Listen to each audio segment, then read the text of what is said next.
Hi, everyone. I'm Megan Urich, the APTA Minnesota chapter president, and Happy New Year.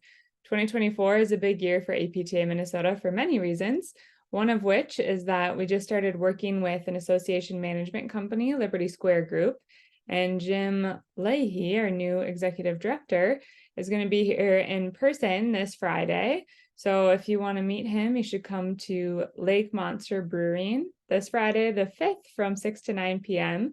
We'll have food and drinks for people, and I'll be there. Really be fun to catch up with everyone.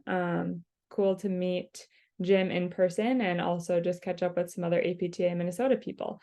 If you could RSVP so we can order food and drinks, that would be great, either on the link below this video, or you can find the RSVP link in one of the e-blasts that recently came out on Saturdays. The other big thing coming up in 2024 is the legislative session. So this is an extra big year for Minnesota, or for APTA Minnesota, because it's an even year, which means it's a policy year in Minnesota. So this is when we can really make things happen. So it honestly has to be all hands on deck this year. We have two bills that have been put forth, the PT Compact Bill and the PT Practice Act Revision Bill. If you want to look at the full verbiage of both of these, you can click on the links below this video, but I'll give you kind of the gist of them. The PT Compact, I know we've been talking about this for years. This is kind of a cool map to see how many states have joined. There's 34 states that have already joined, and there's a few more that have put legislation forward to join. We're completely surrounded, so honestly, it's time for us to join the party. The PT Practice Act Revision Bill has kind of four main parts. So one is access barrier removal. This is including the 90-day rule and the first-year post-grad rule. Also updating the definition of PT, including clarification of diagnosis and inclusion of prevention and wellness.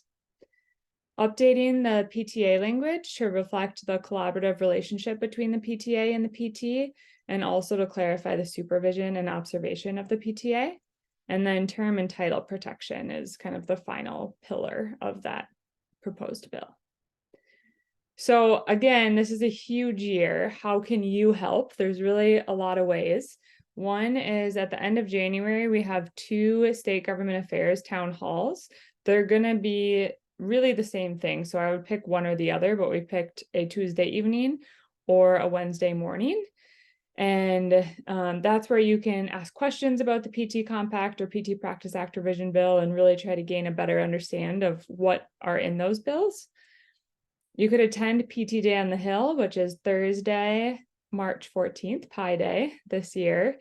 And I would encourage people to talk to your employers about these bills and why they would be important to the company you work for, and see if they might be willing to send you or send a few people from your department to PT Day on the Hill this year, as, like I said, it's an extra big year. Another way you can help out is becoming a key contact. So this is you being kind of the go-to person for your legislators, both your state representative and your senator.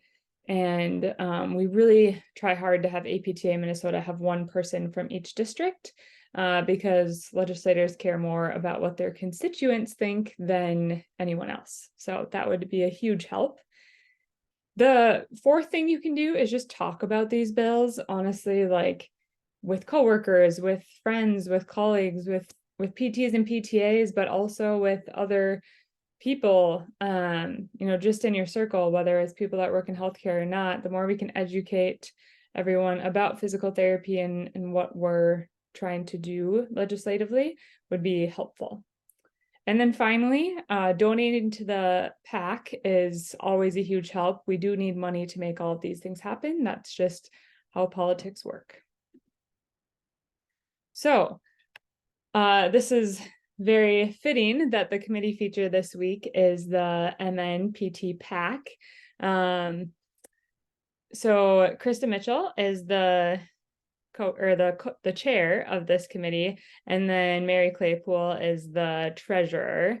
And we do have the PT PAC run separately from APTA Minnesota, but its main purpose is to raise funds for APTA Minnesota legislative initiatives. So really, they help fund everything that we're doing at the Capitol.